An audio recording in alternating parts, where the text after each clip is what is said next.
this? No. The Subcommittee on Housing and Insurance will come to order. Without objection, the chair is authorized to declare a recess of the committee at any time. This hearing is entitled "The Characteristics and Challenges of Today's Homebuyers." Without objection, all members will have 5 legislative days within which to submit extraneous materials to the chairman for inclusion in the record. So I now recognize myself for 5 minutes to give an opening statement. Today we bring together a panel of our nation's housing experts to delve into housing challenges in purchase markets across the country. Namely, we have asked our witnesses the question, who is buying housing today and how are they paying for it? These may seem like simple questions, but underlying them are more complicated factors that have been driving unaffordability for millions of American families. Let's break this down. The 30-year fixed mortgage has increased over 100%, double since 2020, doubling the average monthly payment. That alone is twice the amount of pain for everyone wanting to buy a home. But wait, there's more. Because of the lack of housing inventory, the median home price has gone up too, by 27% just since 2020. How many of us have engaged in America's new pastime of looking up homes for sale on an app like Zillow or similar? You won't find nearly as many homes available as you did just a couple of years ago, and some have shockingly high price tags. These high prices are great for the current owners, but they're difficult for anyone looking to move anytime in the near future, as their equity is now worth more. There is extremely disheartening for anyone who's in the market for a new home, including repeat and first-time home buyers. Many families are putting their dream of owning a home back on the shelf, needing to save more for that down payment, and finding it harder to do so because everything else is expensive too. The cost of groceries, the cost of gas, cost of health care, cost of a family vacation, you name it, you are probably paying much more to live in the United States than you were in 2020. Inflation is a tax paid by everyone, and it's unfortunately part of a vicious circle that puts even more pressure on the housing market as interest rates go up and stay up, construction costs go up and stay up, and frankly, insurance costs for the home go up and stay up. Many would say that we are living in a, quote, new normal, where higher costs are here to stay. If so, this could have serious implications for economic mobility and prosperity. Owning a home should not be only for the well-off. It is the hallmark of a thriving middle class and an essential part of the American dream. I think all of us on both sides of the aisle will agree that the shrinking pool of eligible homeowners is a cause for concern. The solution is not simply to increase federal spending on housing, however, which will only drive inflation and increase demand for housing, adding more price pressure. Our economists here today know very well that inflation is what has gotten us into this mess in the first place. I also have a hard time agreeing that more government interference in single-family housing is the answer, when over 80% of the market is federally backed and the Federal Reserve holds a shocking $2.4 trillion in mortgage-backed securities. President Biden recently called for a tax credit, a new tax credit of $5,000 a year for 2 years for first-time home buyers and $10,000 for some who agree to sell their homes, among other costly proposals. These ideas are not enough to counter the high cost for home buyers, and they're too much for taxpayers who would be forced to subsidize another $260 billion in new spending on federal housing programs. That makes me think that they're not really serious proposals. With the demand for housing we see today and the lack of inventory, the answer is not to increase demand further with artificial stimulus. It is to work together to increase the supply. That will take the will of policymakers at all levels of government, as well as the private sector responding to market forces. I hope today's hearing will provide a forum to discuss credible solutions to our housing challenges, as well as what is driving them. So I look forward to all of our testimony from our witnesses, and I would just share a story. Recently in Ohio, Western Ohio, we had a mobile home park with about 1,700 homes in it. The average rent was less than $1,000 a month, some as low as $500 a month.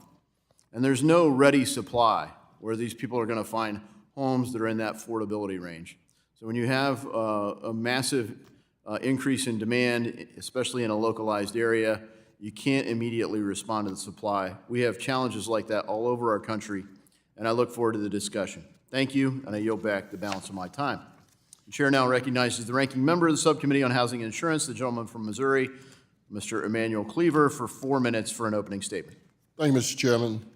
Mr. Chairman, thank you also for holding this hearing on the characteristics and challenges of today's home buyers, which has been described as an effort to better understand the current profile of the single-family housing market. I want to thank the witnesses for presenting data on an ongoing basis, including today, about the housing market and challenges facing borrowers.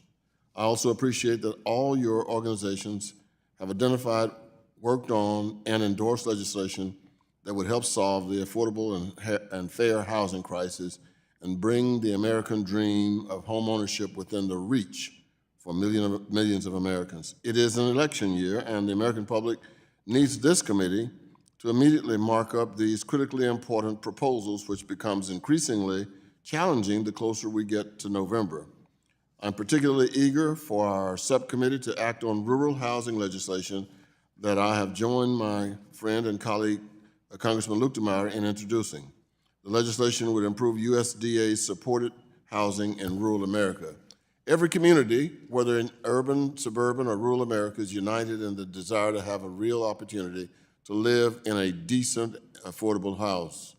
Having reasonable access to shelter is a core human need of our constituents, along with food and water. It's not a luxury. Americans in every community are also united in the desire to own a piece of the American land and be able to pass this generational wealth down to their children. It's an American dream, has become an American fantasy for way too many families. Several factors influence the price of housing. At the core of the housing affordability crisis is a crisis of supply and demand that is driving costs. The United States has a shortfall of 6.5 million single-family homes due to underbuilding. I welcome the committee moving to a bipartisan, bicameral, yes, My Backyard Act to make up, among other proposals. The Joint Center on Housing Studies of Harvard University found that in 2022, the median sale price for a single-family home in the U.S. was 5.6 times higher than the median household income, higher than at any point on record dating back to the early 1970s. Many would-be first-time home buyers, particularly young families, are eager and sometimes furious over the prospects of trying to get a home. In 2019, the racial homeownership gap was the widest it has been since the census began recording rates. And I think my time is running out. The chair now recognizes the ranking member of the full committee for 1 minute for an opening statement. Thank you very much. The American dream of home ownership symbolizes financial security, economic mobility, and a sense of belonging. But for too many in today's market, this is a dream deferred, a dream reserved only for the wealthy. Our constituents are confronting aging homes at historically high prices, rising interest rates and insurance costs, hidden fees from industry, and ongoing discrimination. People are working more jobs, longer hours, and still can't seem to make it. These are not new issues, but they are made much worse as the affordable housing crisis grows, something that committee Republicans have shown absolutely no interest in solving. So I welcome today's witnesses and our discussion, but Congress must come together to create real pathways to affordable housing and home ownership for all. I yield back. Thank the ranking member. Today we welcome the testimony of Michael Fratantoni, my apologies. He is the Senior Vice President of the Research and Industry Technology at Mortgage Bankers Association. Jessica Lotz, Dr. Lotz is the Deputy Chief Economist and Vice President of Research at the National Association of Realtors. And Nikitra Bailey. Ms. Bailey is the Executive Vice President at the National Fair Housing Alliance. You'll be recognized each for 5 minutes to give an oral presentation of your testimony. Without objection, your written statements will be made part of the record. Dr. Fratantoni, you are now recognized for 5 minutes for your oral remarks. Chairman Davidson, Ranking Member Cleaver, and members of the subcommittee, thank you for the opportunity to testify today. My name is Mike Fratantoni. I'm MBA's Chief Economist and Senior Vice President of Research and Industry Technology. My testimony today reviews current trends in the mortgage market, focusing on the buyers, products, sources of financing, and obstacles that home buyers and lenders face. In my written statement, I also examine some of the current trends in the rental housing market, including that for single-family rentals. How large is the single-family residential mortgage market? $45 trillion in real estate is owned by households, with $32 trillion in home equity and $13 trillion in mortgage debt outstanding. In 2021, lenders originated a record amount, almost $4.5 trillion in mortgages. To contrast with that, MBA is forecasting about $2 trillion in originations for 2024, up from $1.6 trillion in 2023. These mortgages fund both the purchase of homes and the refinancing of existing loans, supporting a U.S. homeownership rate that in recent years has hovered around 65%. Regrettably, there remains a wide homeownership gap across different racial and ethnic groups. Of the $13 trillion in mortgage debt outstanding, roughly $9 trillion is securitized through Ginnie Mae and the housing government-sponsored enterprises Fannie Mae and Freddie Mac. Most of the remaining $4 trillion of mortgage debt is held on bank portfolios as whole loans, with some held by other types of investors. Before the great financial crisis, as much as half of securitized mortgage volume was private label. The PLS sector is much smaller in today's market, comprising about $80 billion or so of the $1.6 trillion originations in 2023.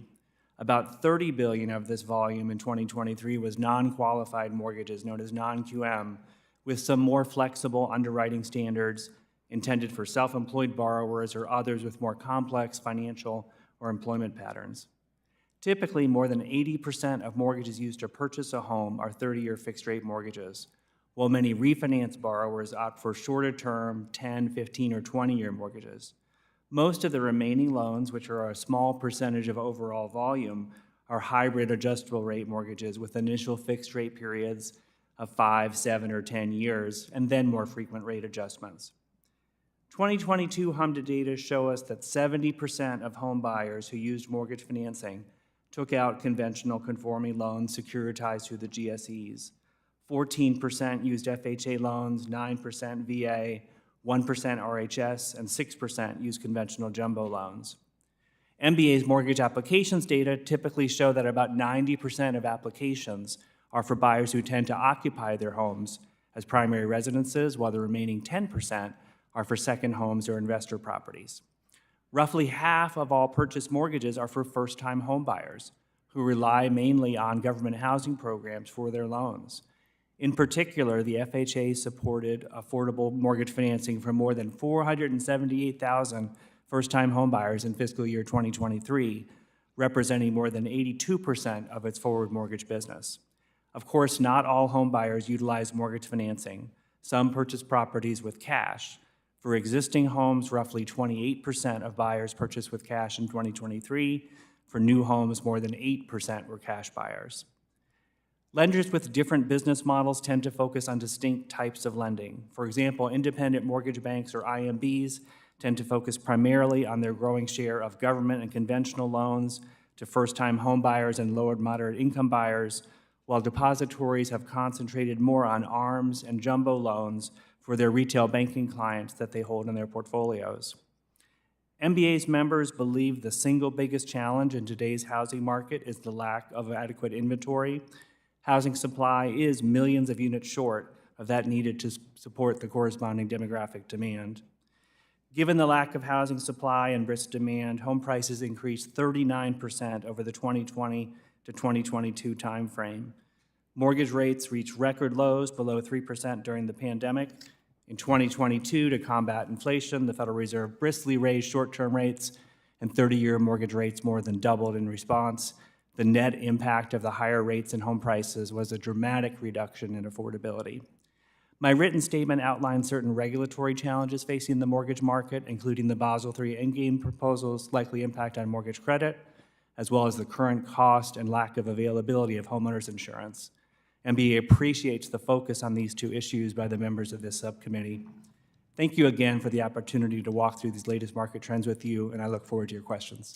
Thank you. Dr. Lounce, you are now recognized for 5 minutes to give your oral remarks. Thank you. Chairman Davidson, Ranking Member Cleaver, and members of the committee, thank you for inviting me to testify today. I'm Jessica Loutz, Deputy Chief Economist and VP of Research at the National Association of Realtors. Real estate is nearly 20% of the U.S. economy. Realtors who serve residential and commercial property consumers are vital to homeownership, which is the bridge to financial security. With the current housing market challenges, consumers know it is critical to have a realtor aid in the transaction, given their enhanced training and subscription to NAR's Code of Ethics. There have been significant legal developments in real estate in the last week that could potentially shift how buyer representatives are compensated. Realtors play a pivotal role in the real estate transaction, especially for first-time and low to moderate income buyers. These shifts in the market could push home buyers without cash to pay for professional representation out of the market. NAR is seeking to clarify that existing mortgage finance rules, which assume seller pay commissions, will continue. If not, limits on seller contributions may need to be adjusted. Veterans using VA loans are also currently prohibited from paying for buyer representation under the department's guidelines. Should the market shift in a way that buyers are expected to pay for representation, veterans could be left out of the market, forced to forego professional representation, or forced to use a different, less favorable loan product. All of this said, I'm an economist, here to discuss housing inventory, the erosion of affordability, and who is entering into the real estate market, and importantly, who has been left out.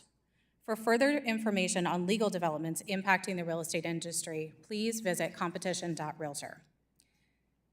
In 2023, at just 4 million, the annual number of existing home sales was the lowest recorded since 1995. The housing market continues to have a deficit in inventory compared to demand. In January, there were 1.1 million existing homes available in the market. In comparison, in March of 2020, there were 1.49 million existing homes available. Bidding wars are more frequent. In January, the typical home seller received 2.7 offers, and 16% of homes went over the list price. Home prices continue to rise. From March 2020 to January of 2024, existing home prices have climbed to nearly 36%, while household family income has climbed just 23%. In the fourth quarter of 2023, 15% of metro areas had double-digit home price gains. In conjunction with underbuilding of new inventory, the lock-in effect due to the rise in mortgage interest rates has compounded the problem. Home buyers who purchased a $350,000 home at a 3.5% interest rate compared to a 7% interest rate are looking at a mortgage payment that has increased by $683 per month. Even with a new job or a family change, an owner may be financially unable to move. Not all buyers are affected by mortgage interest rates. In January, 32% of buyers did not use a mortgage to finance their purchase. This is the highest share since June of 2014. First-time homebuyers struggle to enter into the housing market as they lack housing equity. First-time homebuyers accounted for 32% of primary residence buyers last year, while the historical norm is 40%. First-time homebuyers are older, with higher incomes, and more apt to use financial assets for their down payment today. In the 1980s, the typical first-time homebuyer was in their late 20s. They are now in their mid-30s. First-time homebuyers who bought in the last year had household incomes that were $25,000 more than the past year.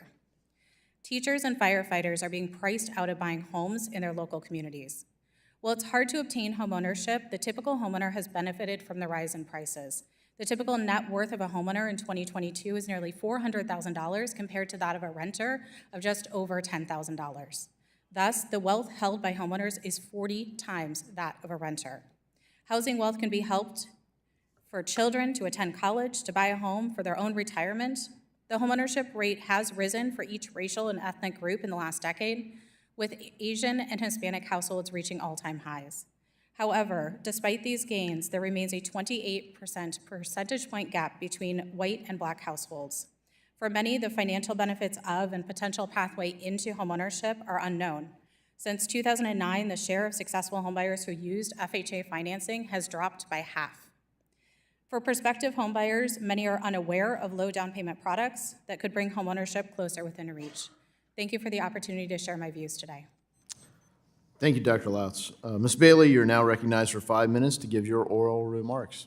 Chair Davidson, Ranking Member Cleaver, Ranking Member Waters, and members of the subcommittee, thank you for the opportunity to testify today. I am Nikitra Bailey, Executive Vice President of the National Fair Housing Alliance. NAFA leads the fair housing movement throughout the United States, representing over 170 local fair housing enforcement agencies. NAFA's members serve on the front lines combating millions of incidents of housing discrimination. The nation is faced with a fair and affordable housing crisis that is squeezing the budgets of everyday people, particularly consumers of color. Low housing inventory, record competition from corporate investors, exclusionary zoning ordinances, high interest rates, and more are all driving up prices. The Federal Reserve Board does not have the tools to address these housing challenges. While the Federal Reserve attempted several deflationary efforts, housing costs continue to skyrocket. And Federal Reserve Chair Powell recently stated progress on lowering inflation is not assured. Further, data shows housing will continue to be a major driver of inflation, and its impact will not subside until the end of 2024 and beyond. Thus, Congress and the Biden administration must act quickly to make equitable housing investments that promote financial inclusion and stimulate economic growth for everyone. Homeownership has long been the primary way that most families build wealth and achieve economic stability. However, thousands of race-conscious housing, banking, and other policies created systems and structures that were highly inequitable and mostly to the benefit of white Americans. Even after passage of the Fair Housing Act in '68 and Equal Credit Opportunity Act in '74, policies of the federal government and private actors continue to perpetuate segregation and discrimination. Explicitly race-based policies were replaced with subtler race-neutral methods of excluding people of color. These policies and practices created today's persistent and growing racial homeownership and wealth gaps, where white homeownership and its rate is nearly 67% higher than the Black homeownership rate, 45% higher than the Latino homeownership rate, and 20% higher than the rate for Asian American communities. Mortgage discrimination is not a relic of the past. The Department of Justice's recent record settlements totaling more than $100 million in redlining cases in Black and Latino neighborhoods nationwide is a stark reminder that redlining persists and underscores the importance of using all of the tools at our disposal to root it out. Even technological homeownership decisions perpetuate bias.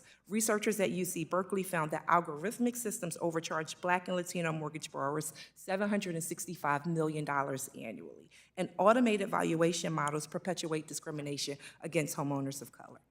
People of color continue to share stories of having to whitewash their homes to receive fair and accurate appraisals.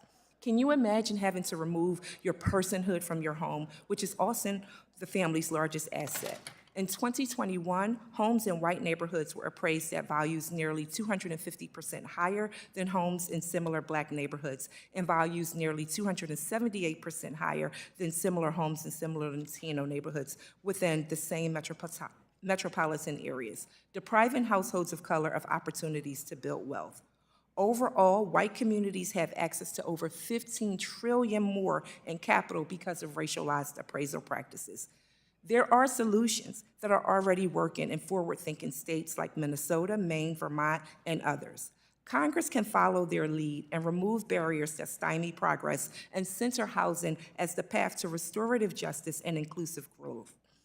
The Homeowner Assistance Fund is an example of Congress doing just that by helping over 400,000 hardest-hit homeowners remain housed during the COVID pandemic. Half, along with sensible mortgage servicing reforms supported broadly by the housing sector, were instrumental in thwarting another foreclosure crisis like the one that occurred in 2008. Further, inclusive policies like the Equal Credit Opportunity Act special purpose credit programs helped to increase Black homeownership by 13% and Latino homeownership rates by 7% between 2019 and 2023. We actually partnered with our colleagues at MBA to create a special purpose credit program toolkit to assist lenders with properly developing programs. All future net household growth will be from households of color, and white homeownership is set to decline. With housing accounting for nearly 20% of the United States GDP, Congress must advance inclusive policies so that the housing market and economy are not jeopardized. My written testimony details other solutions, and I look forward to discussing them with you. Thank you. We'll now turn to member questions. I recognize myself for 5 minutes. This week in a story about the lingering impact COVID has had on our economy, the Washington Post reported, quote, "A new normal has settled into the U.S. economy, one that nobody could have predicted. The pandemic's impact on housing, quote, set off a home buying frenzy that resulted in, quote, a stunning 48% surge in home prices that lifted the average U.S. sales price to over $552,000, end quote. As these prices have gone up, wages have not kept pace, and people don't believe it's going to be transitory. Nationwide, median home prices are now nearly 6 times the median household income, despite historic levels of government intervention in housing markets. Dr. Louts, what do these shifts mean for the American middle-class family looking to buy or sell a home? What does the data tell us about how they are reacting to this increasingly expensive new normal? Thank you so much for the question. So traditionally, when we look at our data dating back to 1981, the typical home buyer who's placing 20% down would be putting 20% of their household income towards housing. Unfortunately, we know that that has pushed up more than 23% in recent months, 28% even.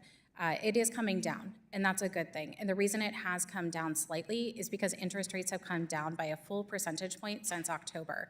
That being said, the price of housing is due to the supply out and demand outpacing that supply. So when we look at multiple offer situations, especially as we go into the spring months, we suspect that they'll heat up again because consumers are interested in purchasing a home. The demand for housing is there. We also know that we're at a really critical time point as we have a lot of young millennials who are trying to enter into the housing market at the same time that retirees are looking for a retirement property, and that's putting a lot of demand for housing into the market. Thank you. As borrowers attempt to grapple with the economic realities of this housing market, it seems clear that some are resorting to alternative ways to manage their higher housing costs. For some, that might mean resorting to co-buying arrangements or supplementing their incomes with something known as accessory dwelling units, kind of multiple properties on one lot. For others, they might pursue other less traditional pathways to finance a mortgage beyond the government-backed channels like the GSEs or FHA. Dr. Frantantoni, can you speak to how we are seeing, what we're seeing in the marketplace on some of the non-traditional ways that borrowers and lenders finance homes? Yeah, I think I would be sense to first to highlight that borrowers are using the traditional methods as well. So we're seeing many lenders, their FHA share of their business has increased, and then within that FHA, you've seen debt-to-income ratios increase because of the strains that you're talking about. Outside of that, I mentioned in my testimony some growth in the non-QM market, which do provide some additional underwriting flexibilities, but I would still characterize it as a very small portion of the market, and the flexibilities as limited. I think the structure we're operating today, the entire market is much safer, certainly than we were 15 years ago as a result of the safeguards that have been put in place, and I think those are holding even in this tough environment. Yeah, thank you for that. And you talk about one of the dynamics of the market years ago in the great financial crisis is structured credit and the role that plays in our market. So one of the most pressing issues impacting housing affordability right now is the lack of supply in the single-family market. Data from the Federal Reserve of St. Louis shows that the average 30-year fixed mortgage rate has increased from 3.3% in 2020 to roughly 7% today. That's a 110% increase just in that span. As a result, something like 80% of homeowners currently have mortgage rates below 5% and a huge number below 4%. So Americans have difficulty deciding to sell a home that they've got a mortgage rate that's low locked into, and they're not putting it on the market. So some have said, well, what if it was transferable or assumable? Somebody could assume your mortgage. Of course, the structured credit market in our country, these risks have already been sold off, and so it makes it hard to price that risk. So, Dr. Frattanoni, how could a secondary market develop? How could we maybe get a way to price that risk in a secondary market? Do you have any thoughts? Yeah. So as you know, FHA and VA mortgages are assumable, but today for a buyer to take that loan, oftentimes they'll need an additional amount to meet the purchase price given the home price gains that we've seen, and that would have to either come from cash or a second loan. If we were to move the conventional market back to where it was, prior to the late 1980s of having an assumable feature, again, we'd have to do that on a prospective basis. We couldn't address the loans that have 3% rates today. Thank you. My time has expired, and I now recognize the ranking member from Missouri, Mr. Cleaver, for 5 minutes. Thank you, Mr. Chairman. Ms. Lutz, thank you for being here. Last week, there was an agreement by the National Association of Realtors to settle home seller claims regarding commissions.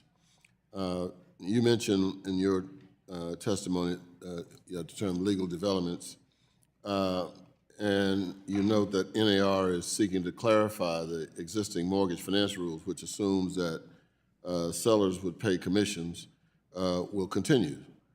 If not, limits on sellers' contributions may need to be adjusted. Now, the American Banker, from my perspective, predictably, had an article today entitled, "NAR changes could hurt home buyers." So the sky is falling, Chicken Little comes out to talk. Could you clarify the remarks you included in your witness testimony and how any changes may impact the home buying market? Absolutely. So the first thing I will say is this is obviously currently in action right now in settlement, and so there will be progress on this. And I'm not the general counsel. But what I will also say is that when we think about first-time homebuyers, they need the ability to have representation and to move forward with that transaction. And they need the ability to have this representation in a very competitive housing market. And so as they think about the person who's going to represent them, their commission is always negotiable in that transaction, but they need the ability to move forward so that they can even have their offer seen when there continues to be multiple offer situations and get them to that closing table. But we are concerned about first-time home buyers, low-income buyers, moderate income buyers, and VA buyers especially. Yeah, I'm just always concerned about the fuzziness when these kinds of decisions are made. Because after you read it 3 times, maybe the decision wasn't made. Anyway, it's giving me a headache. But Ms. Bailey, your testimony notes that appraisal bias continues to undercut wealth-building opportunities for families of color. And as you note, white communities have access to over $15 trillion with a T, more in capital because of racialized appraisal practices. How are the regulators doing in terms of meeting the goals of PAVE action plan? We are encouraging them, and thank you so much for the question. We are encouraging them to finish the race. PAVE is a very important initiative that was designed to help us address and end appraisal bias. And we absolutely need to make sure that the regulators follow through with the work that they started.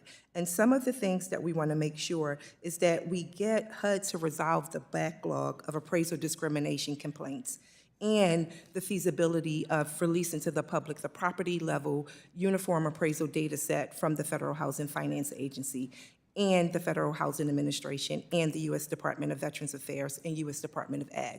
This data really lets us know what's going on. We're in a situation where appraisals are not fair and they're not accurate. And because families have to whitewash and remove themselves, that's the only way they believe they can actually get a fair and accurate appraisal. So we need these important actions to take place so we can finish the process and make sure we're actually doing the things that PAVE was designed to do, which is really end appraisal bias. And we want to commend the administration for being very bold. This wasn't an easy thing to arrive at. It took a lot of courage. So we are really hopeful that they will continue to run this race and complete the task. Yeah, I share that same optimism. Now, let me just stay with you for a minute, and I hate my time is running down low, but because this is so important, there's $82 trillion currently invested in private equity and venture capital, And of that 82 trillion, less than 1% of that money invested in firms are owned by minorities. That means 99% of all private equity and venture capital goes to firms that are owned by people, or not owned by people of color. Given that disturbing reality,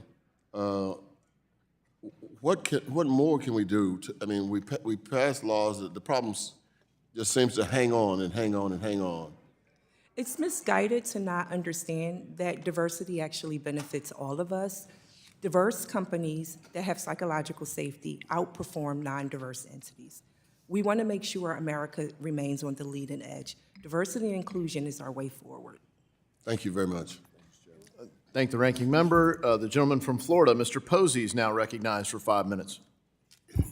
Thank you very much, Mr. Chairman, and I want to thank you and staff for doing the research necessary to bring some expert witnesses in here that believe there are ways to solve the challenges of today's home buyers without the federal government simply throwing more money that it doesn't have, that it would have to borrow to solve some of the issues. Dr. Frantioni and Dr. Lutz, please summarize, each of you, the impact of inflationary finance on housing affordability over the past 3 years.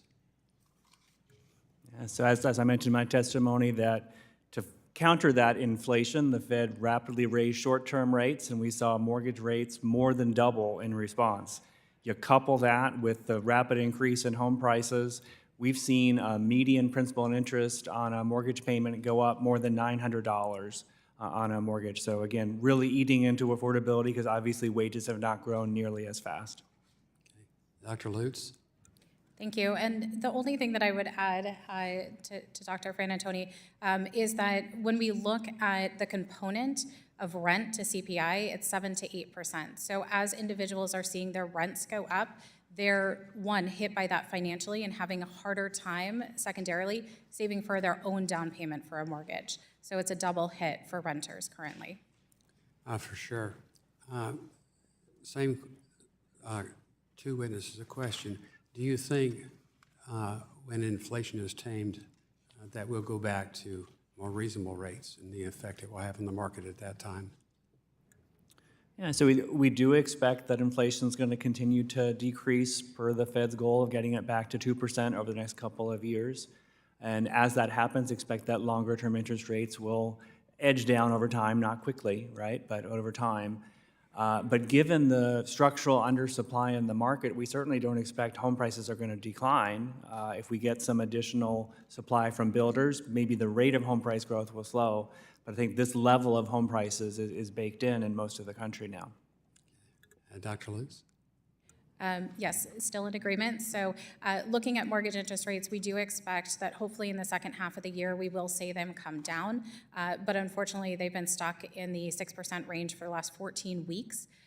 So that is hitting affordability. If we look at interest rates, though, historically, we do know that we're a full percentage point under the historical norms since 1971. So we are at a lower point, but I think we also have to remember that when we think about the lock-in effect of those 2 and 3% interest rates, it's very difficult to fathom someone being able to financially move. Okay, yeah, you both alluded to it, but would you care to further comment on how the long-term interest rates determine the course of the housing market going forward? Yeah, so Dr. Lutz mentioned the lock-in effect. So a homeowner that was able to refinance into a low 3 or high 2 mortgage rate is just much less likely to list their property. It doesn't mean they're never going to list.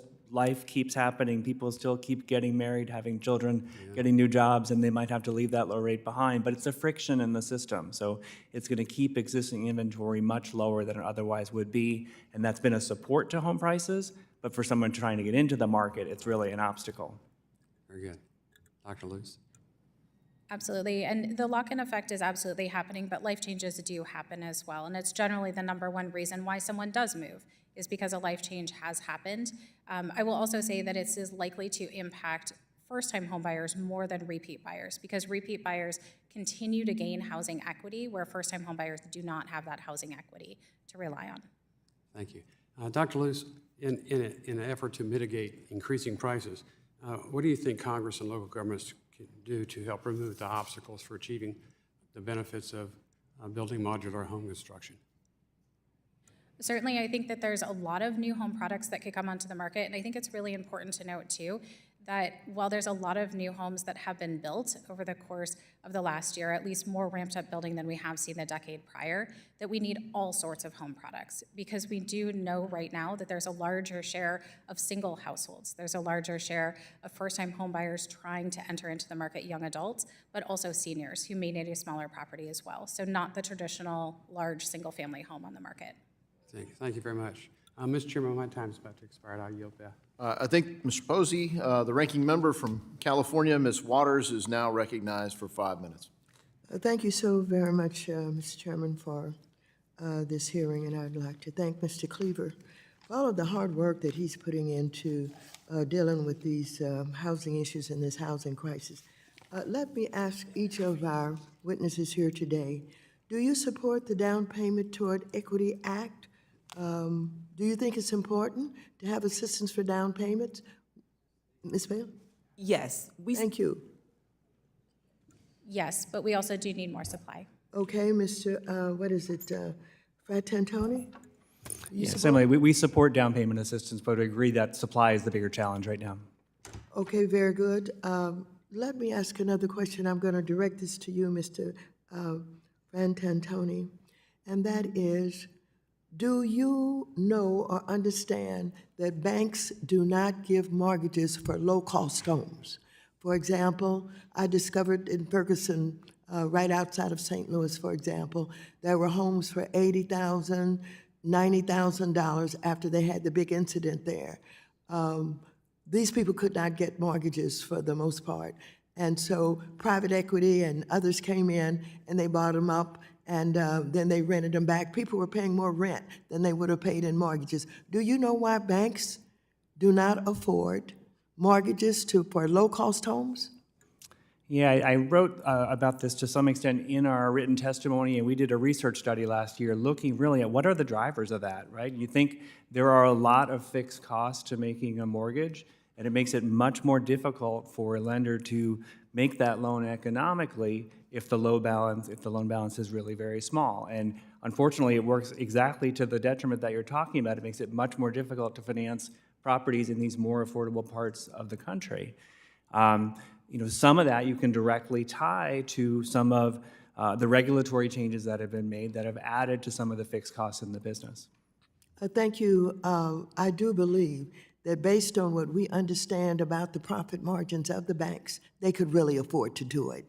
They may not get as much return on their investment if they were doing a jumbo, but I think that in the interest of affordable housing and secure housing for the people of this country, they should be able to do it, and I think we should put more attention to that. Let me just say that I have 3 bills, and the Down Payment Toward Equity Act is but one of them. The others are the Housing Crisis Response Act. Are you familiar with that?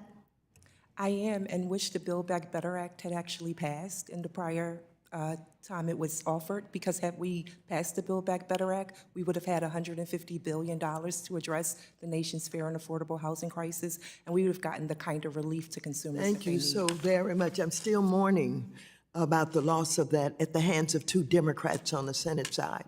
Let me ask our real estate representative here today, are you familiar with all 3 of these bills? I am personally not, no. Are you familiar with the Housing Crisis Response Act? I am not. I'm an economist. Okay, the Ending Homelessness Act.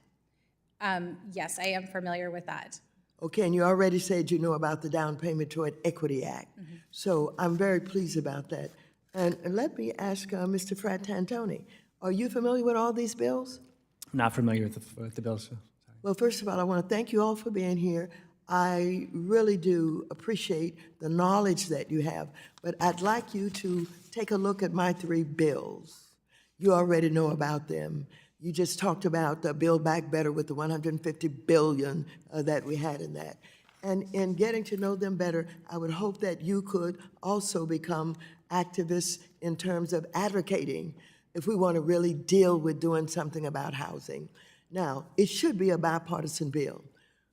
What can you do to help the Republicans understand that their constituents are also in a crisis in many parts of this country, and they should be supporting it? Can you think of anything else we can do that would convince them that they should support us on these bills, or any that they could come up with, in order to produce more housing in this crisis? Yes, ma'am. Yes, I think if we pass the $10 billion in the Housing Crisis Response Act, it should be noted that 960,000 Black, 96,000 Black, 83,000 white, 75,000 Latino, and 29,000 Asian Americans in rural and urban communities would benefit from the overall passage of that legislation. So this is not for any one ethnic group. This is for everybody, because we have a crisis in this country, and we know a lot about what it takes: money, support, and getting it done. The I yield back the gentleladies. balance of my time. Thank the gentlelady. The gentleman from Wisconsin, Mr. Fitzgerald, is now recognized for 5 minutes. Thank you, Mr. Chair. So I guess I'd start by asking the witness panel to raise their hand if they agree that all else being equal, boosting demand while doing nothing to increase supply leads to higher prices. Is that right? Does everybody agree with that statement? So we have a situation where the supply of homes on the market is out of reach for many young adults. I talk to builders in my district all the time. They have a similar story. Municipality or a village approaches them about building a new subdivision. By the time the in-ground costs are added to any of the additional infrastructure that they would either have to pass through or be responsible for, they end up with an average cost of about $500,000 per home. So what happens? A lot of times, everybody just walks away and nothing happens. There's no new homes that are built. So we have a situation where the supply of homes on the market is out of reach for many young adults, certainly, as builders are not, they're just not incentivized to build the homes.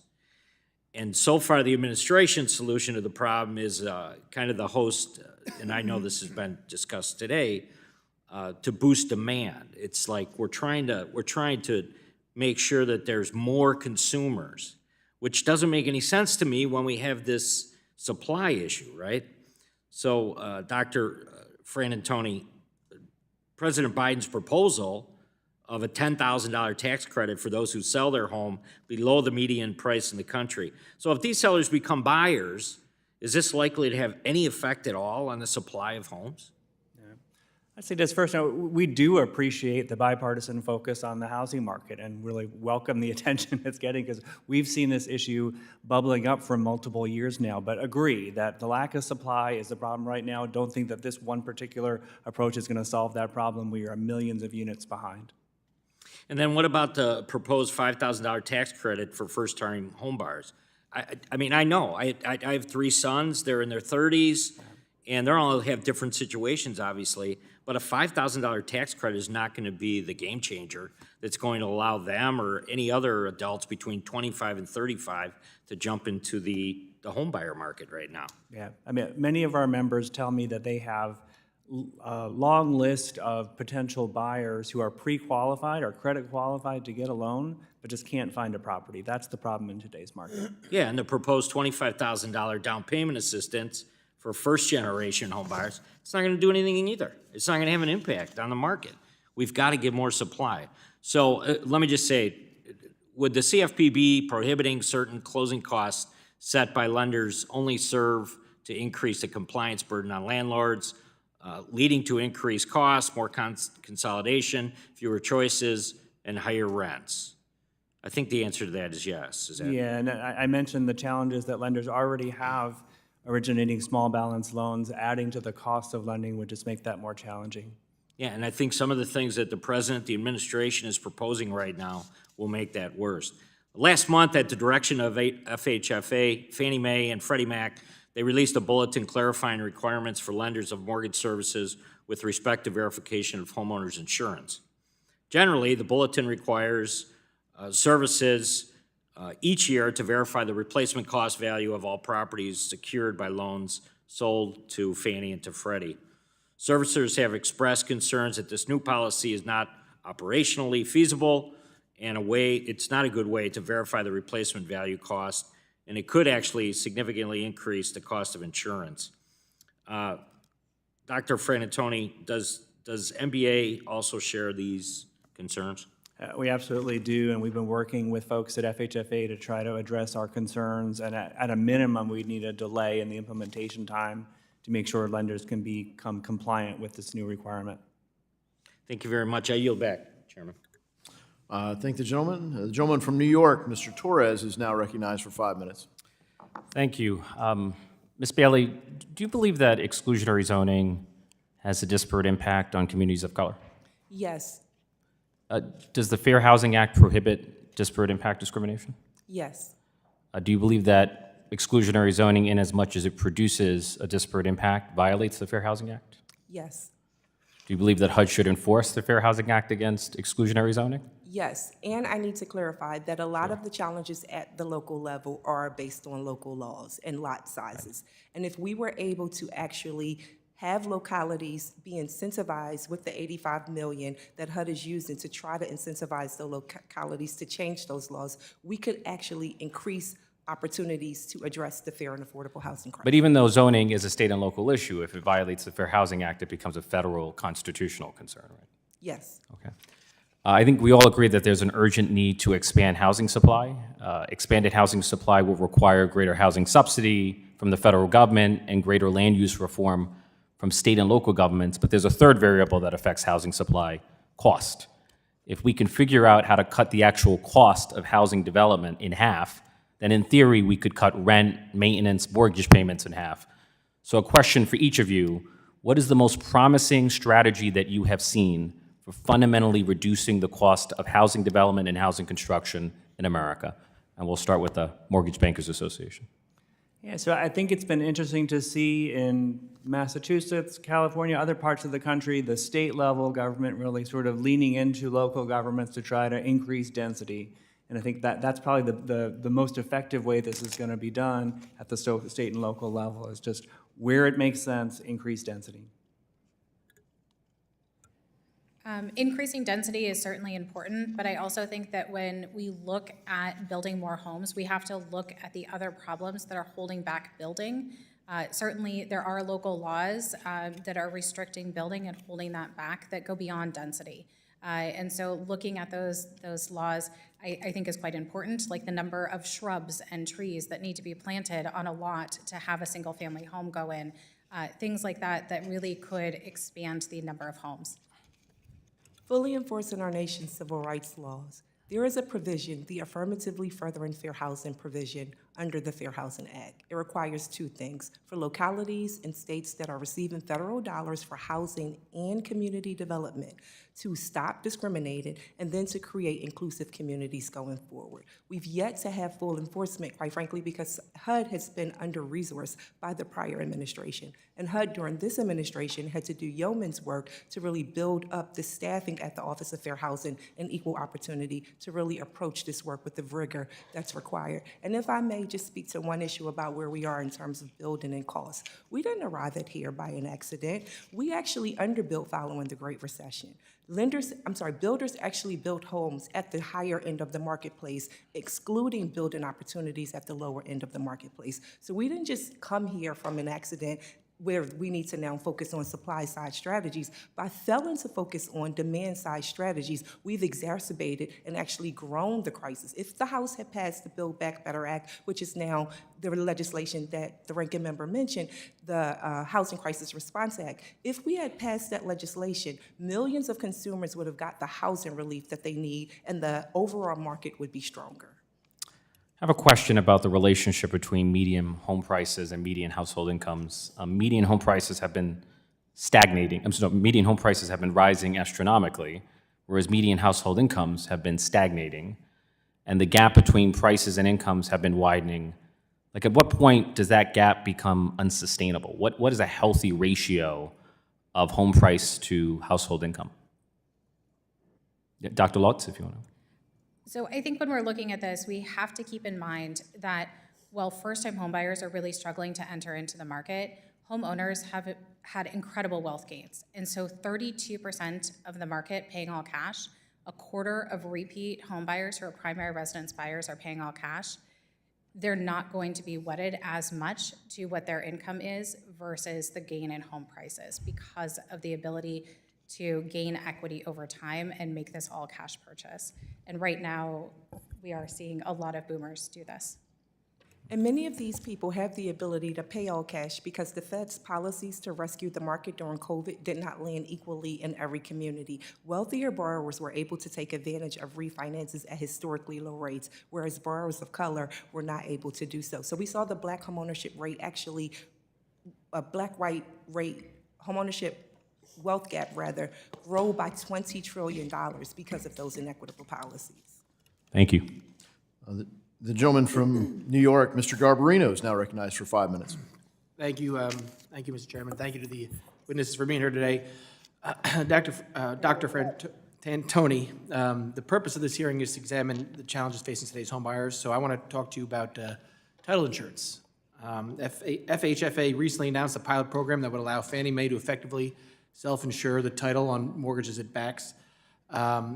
Curiously, FHFA's announcement said the pilot would reduce costs for lower-income households, but then went on to say it would be limited to low-risk refinances. In other words, borrowers who already own a home and have substantial equity.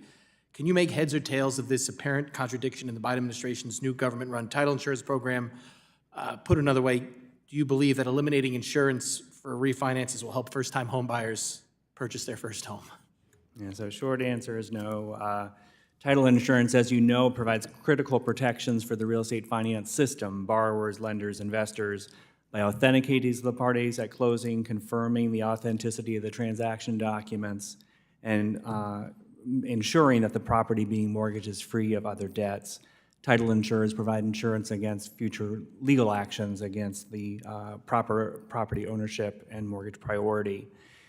You know, for decades, MBA has had a policy that there should be a bright line between the secondary market activities that Fannie Mae and Freddie Mac are rightly involved in, providing liquidity to the market, and primary market activities that lenders, title insurers, others, using private capital, taking risk, are involved in. And we think this is another example of the GSEs potentially extending beyond the secondary market activities where they really are intended to be focusing their efforts under their congressional charters.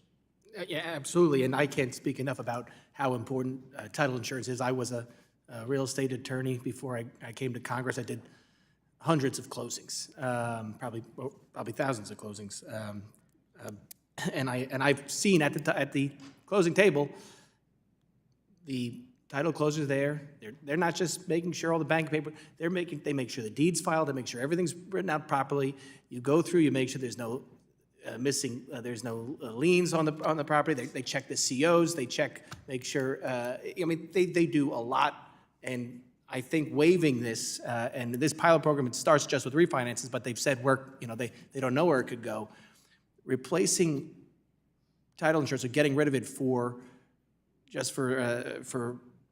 Fannie or Freddie could really hurt the consumer, because Fannie and Freddie is only interested as long as they back the loan. But title problems could come up much later down the line. So this is a real. I think this could be a real issue for homeowners, and actually could work against them. Just so could save a couple pennies at a closing. In the grand scheme of things, could cost a homeowner once this a lot of money in the long run. I would like to submit for the record, Mr. Chairman, a letter written by former Obama-era FHFA Director Ed DeMarco expressing caution on this very subject. Without objection. Thank you. Next, I want to move over to how we can encourage innovation in the mortgage interest market. We've heard a lot today about the challenges that first-time home buyers face when attempting to enter the market. My constituents face the same thing, actually, in New York. The latest stats have that New York has the lowest percentage of homeowners in the nation, under 55%. Given this, the goal should be to lower costs for New Yorkers, especially when it involves bringing in new private capital to create more options for consumers. One way to reduce prices in the housing space could be through a new model for providing mortgage insurance designed to create more flexibility and pricing for borrowers. By utilizing a new, streamlined, highly capitalized approach, direct mortgage insurance is estimated to save homebuyers $6,000 and reduce taxpayer exposure for the GSEs. Dr. Lutz or Dr. Frantoni, or both of you, as homeownership has become increasingly unaffordable due to elevated prices and persistently high interest rates, do either of you believe that we should not be looking at new, innovative mortgage products to make add-on costs as competitive as possible? I can take this first. We absolutely need to be looking at innovation. We have to be looking at innovation in every aspect to be bringing in new home buyers, and not just first-time home buyers. We also need to be thinking about retirees who want to downsize as well. I guess I would be more cautious, right? I think that the mortgage industry has learned the lessons from 15 years ago very well, and I think there's a genuine cautious there to make sure we're not overextending ourselves once again. Thank you very much. My time's expired. I yield back. Thank the gentleman from New York. The gentlewoman from Texas, Ms. Garcia, is now recognized for 5 minutes. Thank you, Mr. Chair, and thank you to all the witnesses for being here today. As we have heard, housing is the #1 driver of inflation and continues to outpace wage gains. Our nation is facing a housing crisis, and this committee did constant work on the issue under the leadership of then Chair Waters. Yet the Republican majority has chosen to delay working toward legislative solutions to address the housing affordability crisis. In the greater Houston area where my district is, there are only 33,000 affordable homes or places to rent for more than 217,000 extremely low-income renters. 83% of these extremely low-income households spend more than 50% of their income on housing. Ms. Bailey, given the high demand for affordable housing options in many communities across our districts, including my own, what types of housing are needed to close the housing supply gap? Thank you for the question. We need to make sure we are thinking about the missing middle. Right now, there's an opportunity for us to bring in things like accessory dwelling units. And while those are important opportunities in community to help lower overall housing costs, financing still becomes a major challenge for consumers of color. And that's why we keep saying it's a fair and affordable housing crisis. We need to make sure consumers of color are not locked out of accessing credit on a fair basis, which they currently are. The recent record settlements by the Department of Justice shows that we continue to see discrimination in the marketplace. So we need to make sure we're focusing on the missing middle. And then we need to utilize programs like first-generation programs. These are programs designed for people whose prior generations were locked out of homeownership opportunity and who don't come with the kind of background to the housing sector that others might have when they arrive. First-generation down payment assistance in the Housing Crisis Response Act would help rural and urban borrowers access homeownership. And if we pass it at the level of the Down Payment Toward Equity Act, we would actually grow homeownership by 5 million new homebuyers. 1.7 million of them would be Black, 1.4 million of them would be white, and 1.32 million of them would be Latino. And we need inclusive policies like that to give people a chance to run up against investors who are really making it very difficult for first-generation home buyers to enter into the marketplace. Mm-hmm. And to follow up, can you speak to whether the private market can solve the housing crisis on its own, or as one of my colleagues from the other side referenced, without the government getting involved? Can the private industry solve the housing crisis on their own? Do you remember the Great Recession of 2008? That's the only time our housing market was purely private. And that led to the United States housing market crashing and a global collapse. We need an all-out, everything and approach. This is $150 billion in the Housing Crisis Response Act. $150 billion that we've all negotiated. We've done all the backdoor conversations. That is a compromise. That is a solution that would help millions of consumers all over the nations. And it would help jumpstart the economy. We keep saying housing is 20% of the U.S.'s GDP. If housing tanks, the economy tanks, and we don't want to return to that. Mm-hmm. So are there any other considerations that need to be made by Congress, for example, to help address and increase the limited supply of affordable housing? Yes, passing comprehensive legislation. There was not any bipartisan support for the Build Back Better Act, sadly. We're asking today for there to be bipartisan support for the Housing Crisis Response Act, the Down Payment Toward Equity Act, and all of those other very sensible provisions. They're not outlandish. They're not tons of money thrown at a problem. They're very practical things that would keep the housing sector safe. Again, we are looking at a housing sector where, in terms of homeownership, white homeownership is set to decline. So if borrowers of color are locked out of fairly accessing credit, that means seniors won't be able to have anyone to sell their homes to reach a successful retirement. That means overall instability, and we don't want an outcome like that. Right, is there any other considerations that we should take when it comes to housing for seniors or for veterans? We want to make sure we are supporting things like housing choice vouchers. Seniors and veterans often rely on those programs, and we have been calling on the GSEs to really make sure in their contracts with multifamily unit developers that they are making sure that there will be no discrimination against housing choice voucher holders. Okay, well, thank you. I see I'm down to less than 10 seconds, so I might as well yield because I won't even get a question out in that time. I yield back, Mr. Chair. I thank the gentlelady. The gentleman from South Carolina, Mr. Norman, is now recognized for 5 minutes. Thank each one of you for coming. You know, for one who's been in the business for a long time, I built hundreds of houses. I don't know what affordable is. I absolutely don't know what affordable is. I will tell you this, if you want to solve the housing crisis, and it affects, it's not affecting one segment more than the other. White, black, red, it doesn't matter. I'm from South Carolina. We have people moving in. I've got lots that are paid for that I can't afford to build them at cost. Whether it's 1,000 square feet or whether it's 5,000 square feet, doesn't matter. Now, if you really want to solve it, it's not the government. It's not subsidized a down payment. It's not doing away with title insurance. It's not, accusing banks of discrimination. Banks, when they, make loans, they sub this out to other groups. They don't know who it is. When I build houses, I don't know who looked at the house. But if you really want to get to the root of it, gas prices. Everything that goes into a house is powered by gas. This administration has killed us on that. Secondly, if you really want to help people afford a house, give them more of their money to spend. Name me one person in this country that's not paying more for eggs, for gas, as I mentioned, across the board. And that's a determination on what they can afford.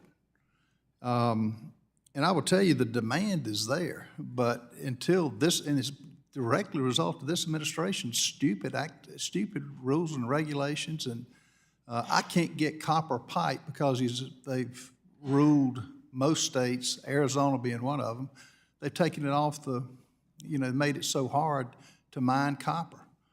And it goes down the line. We've canceled I don't know how many projects because of supply chain shortages. If I can't get a meter base, does it make sense for me to build a house so I can't get a electrical meter base? Time is money, and that's what the government's the last thing you want. And I would ask anybody that wants the government involved, where are we going to get the money? This country's bankrupt as it is.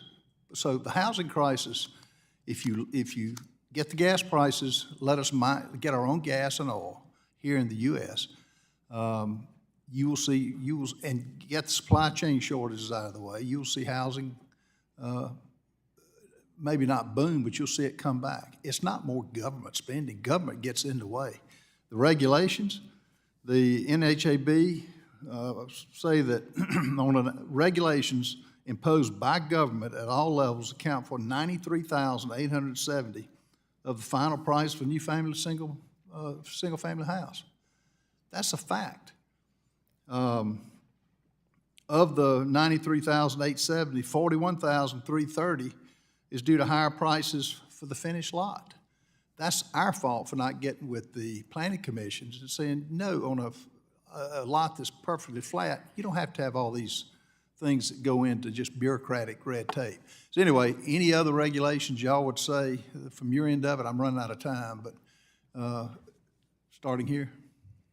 Again, I did mention that one of the real obstacles to getting more small balance loans originated in this country is the cost of the regulations that are just added to the fixed cost that a lender has to hurdle over in order to get that loan done. So I agree with your thoughts of land, labor, lumber, all the challenges to a builder that then just ultimately gets brought out in the price of the home. We've heard from the home builders as well that one of the big hurdles that they're having is that their skilled labor, the median age is well into their 50s. And so we really need to be educating, perhaps this is a pathway to a career choice for young adults to bring them into skilled labor, to bring more homes into the market. Ms. Bailey? I think, again, fully enforcing our nation's fair housing and lending laws are the solution to solving our nation's fair and affordable housing crisis. When we fully enforce those laws, we actually make sure people have the ability to have housing choice and they can live in all communities and thrive. And currently, we don't well-resource HUD in a way that they can actually do its job. And our local fair housing enforcement agencies are fighting over 4 million incidents of housing discrimination every year. We need to get more support to them so that they can help people with disabilities, women, families with children, people of color, LGBTQ+, and others avoid discrimination. Thank y'all. Thank the gentleman. The gentlewoman from Georgia, Ms. Williams, is now recognized for 5 minutes. Thank you, Chairman Davidson and Ranking Member Cleaver, for this hearing today, and thank you to our witnesses for joining us. Y'all, I represent Georgia's fighting 5th Congressional District, which is home to Atlanta. The Census Bureau just announced last week that Atlanta continues to grow rapidly, and we're now the 6th largest metropolitan area in the country. You might have seen the signs that says that Atlanta is full, but I welcome everyone who wants to come and call this magical city home and allow Atlanta to change their lives like it changed mine. But y'all, there's one big glaring problem. We don't have enough quality, affordable housing for everyone, and that has generational effects way beyond ensuring that people have a place to lay their heads at night. For decades, home ownership has been how Americans build generational wealth, making it an essential tool for closing the racial wealth gap. Atlanta has many accolades, which I'm sure you'll hear me talk about many times throughout this Congress, but there's one that we don't quite want to be proud of, and that is having one of the widest racial wealth gaps in the country. A gap that could be closed with the opportunity that comes from accessible, affordable home ownership to build that generational wealth. One of the biggest challenges home buyers in Atlanta face is having to compete with large institutional investors purchasing homes in bulk and turning them into rental housing, eliminating the wealth-building potential of each house that they buy. In the third quarter of 2021 alone, institutional investors bought 42.8% of all single-family homes for sale in the Atlanta metro area. This lost opportunity adds up, y'all. According to research published by Georgia Tech, Black communities in Atlanta lost $4 billion, with a B, in home equity over 10 years due to large investors buying properties in Black neighborhoods. And that's why I've co-led the End Hedge Fund Control of American Homes Act, bicameral legislation that would end hedge fund ownership of single-family homes over 10 years. We desperately need this legislation in Atlanta, where Georgia State University has found that 19,000 single-family rental homes are owned by just 3 companies, just 3, y'all, none of which are headquartered in Atlanta. Ms. Bailey, how does the heavy involvement of institutional investors in the housing market contribute to the housing inventory shortage, which we've agreed on a bipartisan level that inventory is a huge problem? How does that impact this, that we're already experiencing?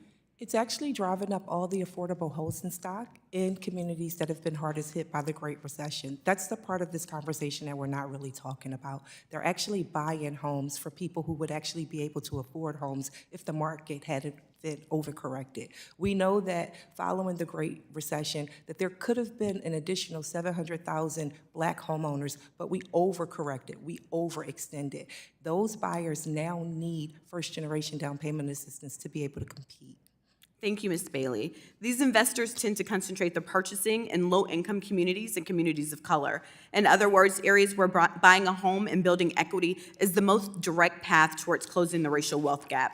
Ms. Bailey, how does the presence of institutional investors harm first-time home buyers, especially in marginalized communities, as they are already struggling with the lack of affordable housing? They make it really difficult for housing costs to come down. So if you're even a renter in those communities, your rents are going up because they're, again, taking advantage of all the available affordable housing stock. So people are paying more money in their rental payments, making it less likely that they'll be able to save for a down payment. Again, we have a solution. The Down Payment Toward Equity Act is one of the solutions, as well as the Housing Crisis Response Act. States like Minnesota, Vermont, Rhode Island, New Jersey, they're all instituting support for first-generation down payment assistance. Even states in the South, like North Carolina, are instituting the support because we understand that people just show up to this equation differently. We've never corrected for our nation's history of discrimination. So while it's uncomfortable talking about black and white when it comes to housing, the reality is we can't escape it. These provisions are restorative and they're race neutral, and they will help to bring economic activity in communities that have long been denied. Thank you, Ms. Bailey. And we talked about the down payment assistance for first-time home buyers, but what other strategies should Congress examine to help reduce the harm caused by institutional investors' control of so much of the housing market? I think we need to look at the legislation that you just well discussed to make sure we are monitoring who's being able to purchase in bulk those homes. Again, we need to make sure we're fully enforcing our nation's fair housing and lending laws, the affirmatively furthering fair housing law. Provision under the Fair Housing Act is something that we need to make sure HUD is well equipped to enforce. So that's something. We also need to make sure we're well funding housing choice vouchers so that renters can actually have the ability to get access to quality housing. And we have to talk about things like the low-income housing tax credit. We need to make sure it gives people family choice in terms of where they can actually live. Thank you, and I'm out of time. Thank the gentlewoman. The gentleman from Nebraska, Mr. Flood, is now recognized for 5 minutes. Thank you, Chairman. Before a workforce housing event in Columbus, Nebraska in January, I had the Joint Economic Committee pull some housing data regarding my district before the event. I'd like to use this data to demonstrate the unique environment we're currently in for people that are looking for homes. Using the data provided from a couple of months back, I'd like to take a look at a theoretical example of the problem. Madison, Nebraska is in my home county. The average value of a single unit permitted in this county is $262,238. I was curious, given the current environment, how much would someone need to make in order to be able to afford the monthly payments on that home?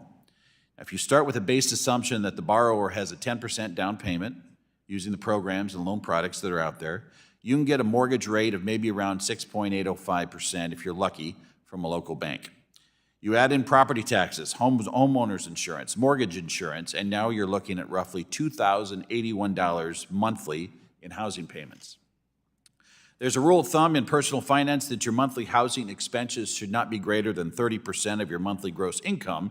In order to remain within the scope of the 30% gross income rule of thumb, the borrower's income would need to be $6,938 a month. Annualized, that salary would be $83,257.20 a year. The problem is that the median monthly household income in my county is $5,095 or $61,140 a year.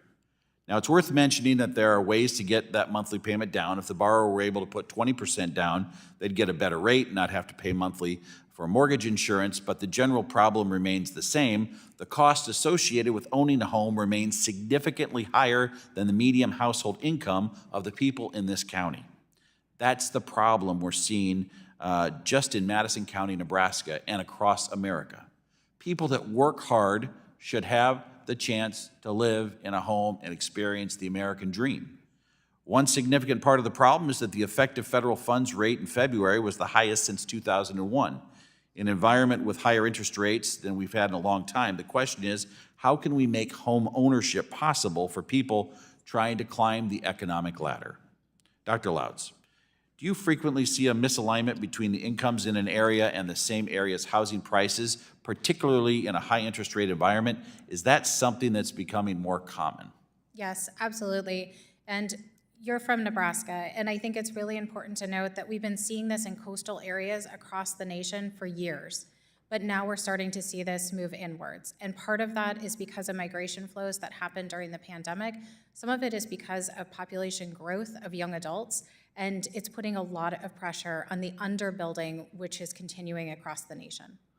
Second question, how big a role do interest rates play in this environment relative to other factors? The cost of raw materials, cost of labor, general housing shortages.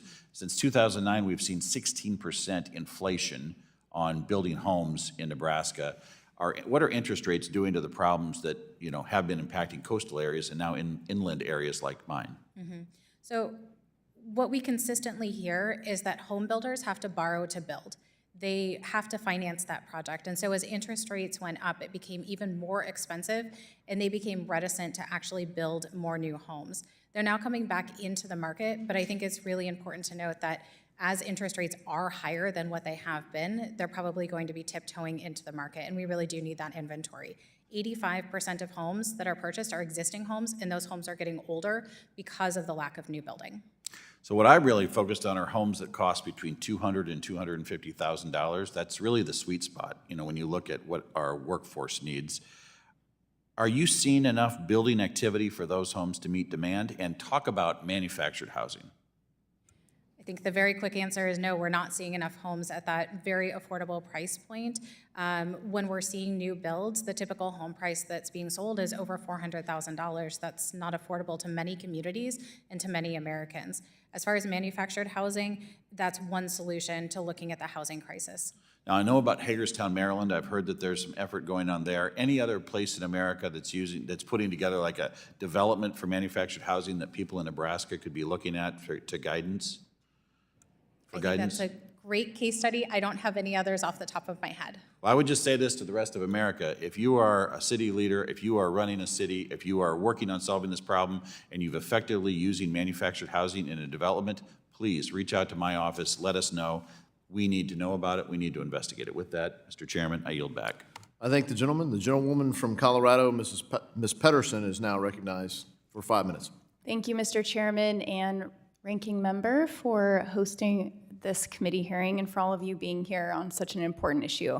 I'm from Colorado, as you heard, and like so many states, we are facing a housing crisis.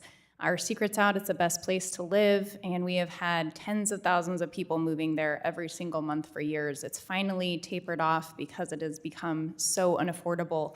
But it really has impacted, especially our rural communities, now that remote work is an opportunity for people. They're moving to the mountains, and people that have lived there their entire lives have seen home values increase sometimes threefold in just a couple years, and they're being pushed out of their communities. You know that workers are unable to live in a lot of these communities. It really impacts our small businesses and their ability to attract and retain workers. And so this is something that in the legislature, when I was there for 10 years, it wasn't a big priority of mine. I focused on other issues, but I asked to be on this committee because this really intersects in everything that we're facing in Colorado and so many issues that we're facing. So appreciate the opportunity to chat about solutions. When I think about the urgent needs that our country needs to be addressing, and how complicated these issues are, that is definitely the case for housing. We know that it's the financing piece, and with increased interest rates, as you know, we need homes more than ever, but home builders have started to slow down because of the cost of building. We need to bring the federal incentives that we're actually building the types of homes that we need. In Colorado, we don't have access to seniors, places for seniors to go, so they're staying in the homes that they raise their families in, even though it's really difficult for them to make ends meet and stay in that house. They have nowhere to go, so it doesn't bring room for new families to come into those homes as well. So I'm proud that we finally got something done in a bipartisan way for the LIHTC tax credits. That's really big for Colorado. 4,100 affordable units will either be preserved or built. So that is a big step forward and an example of how critical those public-private partnerships are and what we need to do to incentivize. So I'd love to hear from all of you on what additional things we should be thinking about there. And then how we can address the zoning policies, the restrictive policies at the local level that significantly increase costs. What can we do to bring a carrot and a stick as we can at the federal level? And I just want to thank you for talking about, Dr. Lotz, about what the workforce needs, because we have people who are begging to work here, and we don't provide legal pathways for people to do that. And we have employers who say that this is the #1 thing that we could do to address rising costs, and we can't even come together in a bipartisan way to get that done in a time where it is needed most, which is incredibly frustrating. So thank you for addressing that, because it really impacts construction. So I'd love to hear from all of you, what should we be thinking about broadly on all of these different bucket issues? And then also something that I want to highlight is I had the opportunity, a staggering statistic that I heard from the HUD director was, if we don't act and we don't change policy and we continue down the same path, in just under a decade, over 60% of the housing supply will be owned by corporations. 60% of housing will be owned by corporations. Do we need to think about taking away the opportunity for private equity firms and corporations to buy single-family homes? Is that something that we should be considering? All right, who wants to start?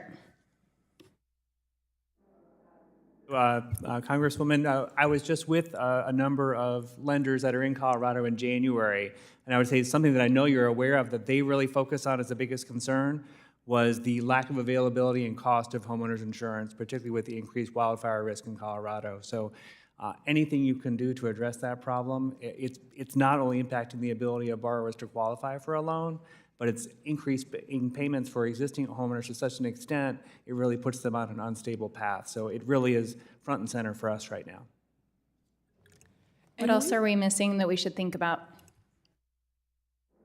We would really encourage for Treasury to ensure that those low-income housing tax credit investments are really done in a way that they're built also in communities that are well-resourced to really give consumers the chance to have fair housing. Without that, people can't really choose to live in places with the amenities that are necessary to thrive.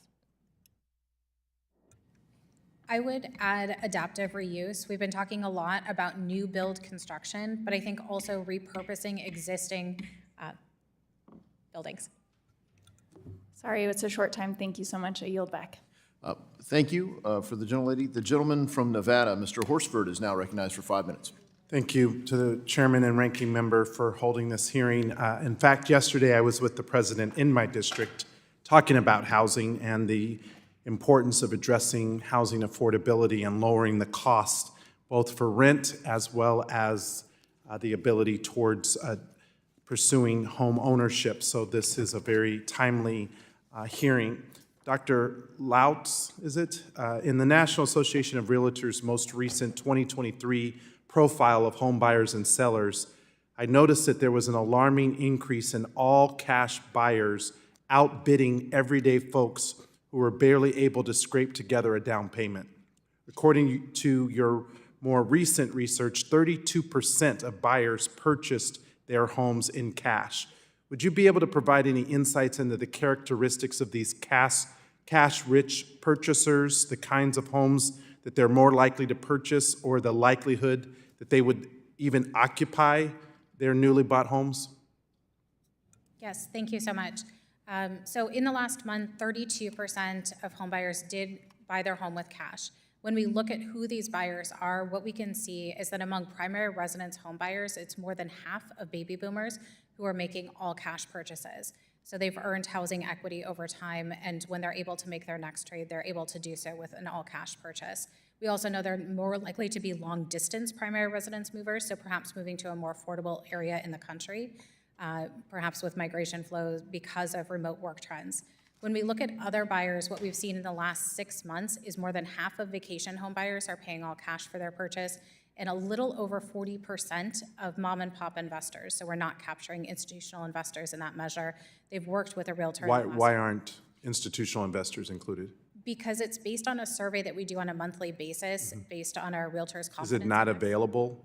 Correct, it's not Right. available. Okay, that's the point I really wanted to get on the record. It's information that we do not know about these institutional investors. It's why I think it's important that HUD be able to collect the necessary data from the housing or on the housing market to get a more accurate picture. It's why I introduced last year a bipartisan and bicameral housing oversight and mitigating exploitation, or the HOME Act, to actually empower HUD to gather this data needed to understand the severity of our housing shortage and to protect everyday Nevadans from being exploited by potential market manipulators.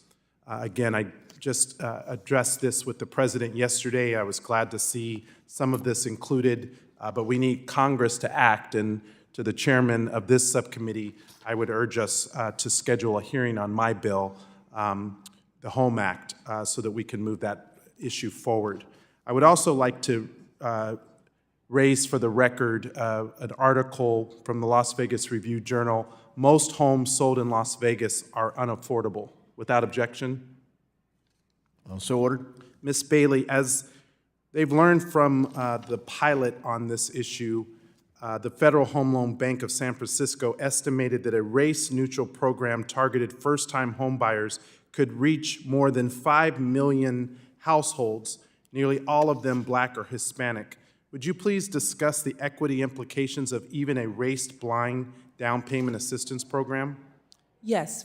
By targeting down payment assistance by first generation, we're able to bring resources to the communities that were locked out of historic homeownership opportunities and who still face barriers in the marketplace.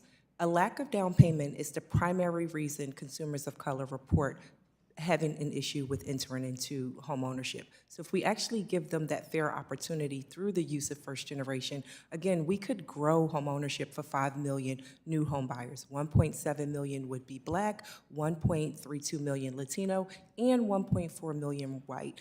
And these And that would help close the racial wealth gap, because we would build equity, which helps build wealth for those individuals. And give them an opportunity to compete against those institutional investors who are buying up all the affordable housing stock in their communities. Yep. Would any of you like to discuss the growing incidence of rent-burdened household in this country with the remaining time left? Just like to say that consumers of color are the most cost burdened, Latinos and African Americans especially, with rents. And again, institutional investors are playing a role there because they're buying up all of the affordable housing stock. So we need to make sure we are really supporting our Housing Choice Voucher Program so that we can make sure borrowers with the lowest incomes get the ability to safely and live in decent. I appreciate the gentleman's time, and I would just urge us to not just talk about this issue, but to schedule bills so that we can act on it. With that, I yield back. I thank the gentleman. I think we noticed 3 bills for this hearing. Happy to talk to you about your bill. The gentlewoman from Michigan, Ms. Tlaib, is now recognized for 5 minutes. Thank you so much, Mr. Chair.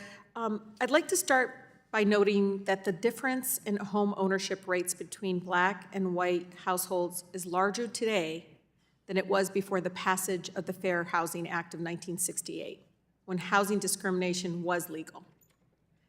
Let that just sink in. I know in Michigan we lost more Black homeownership during the foreclosure crisis than any state in the country. Nationwide, we know that white homeownership rate is about 74%, a 28 percentage points higher than Black homeownership rate. In my district alone, the gap is even wider. It's 81% from my white neighbors are homeowners, while only 47% of my Black neighbors own their homes.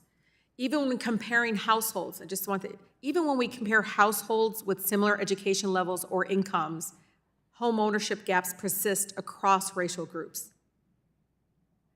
So Ms. Bailey, Vice President Bailey, what explains the fact that the Urban Institute reports, Black applicants with incomes above 150% of the area median income have a higher denial rate than white applicants with lower incomes between 50 to 80% AMI? Help me understand this. Thank you so much for the question. I lifted up in my testimony the recent record settlements that the Department of Justice had. Discrimination is not a relic of the past. It remains a problem in our housing sector. And in fact, we know that white Americans with lower incomes actually have a higher homeownership rate than wealthier African Americans. This history of discrimination continues to manifest itself in our marketplace. And it's really just shocking because many of these settlements are not really, it's almost Band-Aids, because for me and many of my colleagues, we talk about the Community Reinvestment Act, we talk about fair housing. We need to truly enforce them in a way that, again, pushes back against what we know is very much systemic racism within the banking industry. I see it with even small dollar mortgages. Many of my residents, want to be able to afford their homes that are less than $100,000. They can afford it, but they're not actually being approved for loans less than $100,000. Ms. Bailey, I've been trying to get HUD, and I've talked to Secretary Fudge about this over the years. This is so incredibly important. How can we get our banking institution, what can we do as a federal government to promote small dollar mortgages? I think the GSEs could provide more liquidity for small dollar loans. I think that's a really important start. And the thing we want to really be careful with the lack of small dollar lending is that those consumers are then only left with exploitative credit options. Yeah. And we want to make sure that our nation's consumer protection laws are also fully enforced. So we need to enforce to the degree and well our nation's fair lending and housing laws, but we also need to make sure the Consumer Financial Protection Bureau can well enforce our nation's consumer protection laws. I know 50 million, roughly 50 million consumers out there, Vice President Bailey, where disproportionately people of color lack the credit history necessary to produce a reliable credit score, not because of the different stereotypes that might go through people's heads, they don't have the same access. Historically, my Black neighbors have enjoyed less access to varied programs like FDIC-insured bank accounts and revolving credit that have allowed many of our white neighbors to build their credit profiles. Research actually has pointed to possibility of using other measures to assess credit worthiness. For example, cash flow and rental payment data can be used in mortgage underwriting, and both Fannie Mae and Freddie Mac have begun initiatives on that.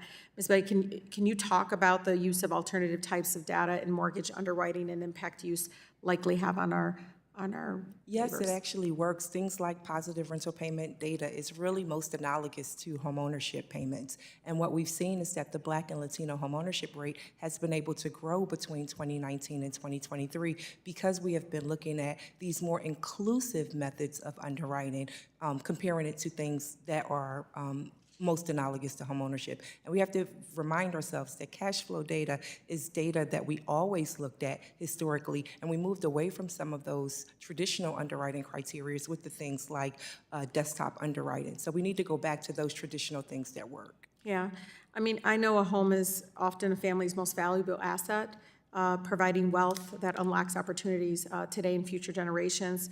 And, again, I think we really need to realize the crisis that we have, and so especially when we see these numbers again, that is larger than before the passage of the Fair Housing Act. With that, I yield. I thank the gentlewoman. The gentlewoman from Texas, Ms. De La Cruz, is now recognized for 5 minutes. Thank you, Mr. Chairman, for holding this meeting today, and thank you to the witnesses for appearing before us. I am glad to see our committee's continued focus on housing affordability and availability. As I've shared before, South Texans and Americans across the country understand the very real impacts and challenges of today's housing market. As homeowners and homebuyers continue to see decade-high interest rates and inflation impact nearly every area of their monthly budgets, it is clear that working class and middle class Americans face increasing challenges trying to achieve the American dream today. That being said, Dr. Lautz, this committee has also rightfully highlighted housing concerns for our veterans and disabled veterans recently. In your analysis, what are some of the unique challenges our veteran populations face in accessing affordable housing? Absolutely. Thank you for the question.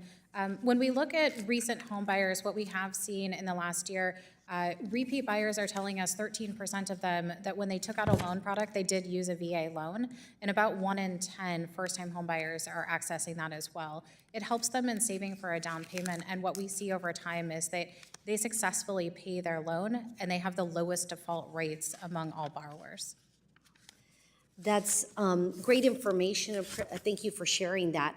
To me, the American dream and home ownership, as I said, they go hand in hand, especially for our nation's veterans.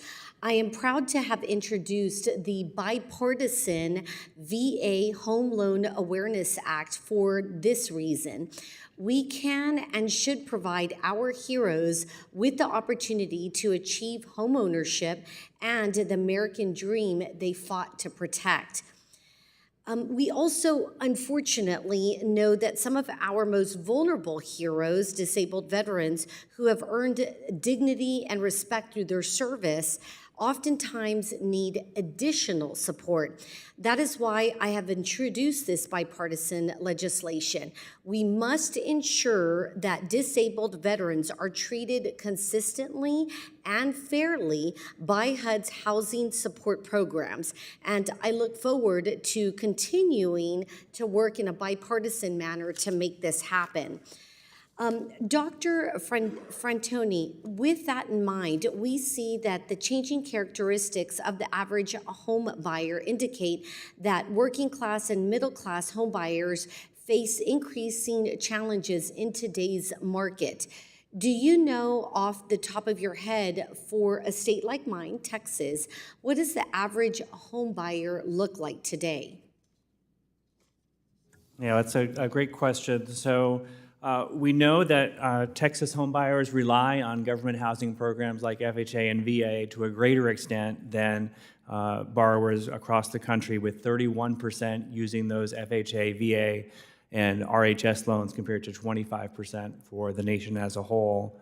Even with that, we know that the homeownership rate in Texas is about 2.5 percentage points below the national rate as of the fourth quarter. So Texas you often think of as a more affordable portion of the country compared to the coast, and yet many of your constituents, again, really struggling given the challenges.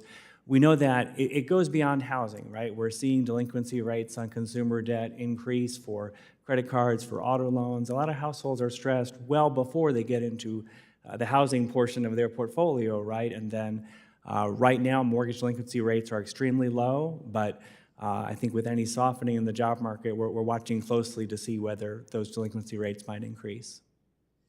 Thank you. I yield back. Thank you, the gentlelady. I'd like to thank our witnesses for your testimony today. Without objection, all members will have 5 legislative days within which to submit additional written questions for witnesses to the chairman, which will be forwarded to the witnesses for their responses.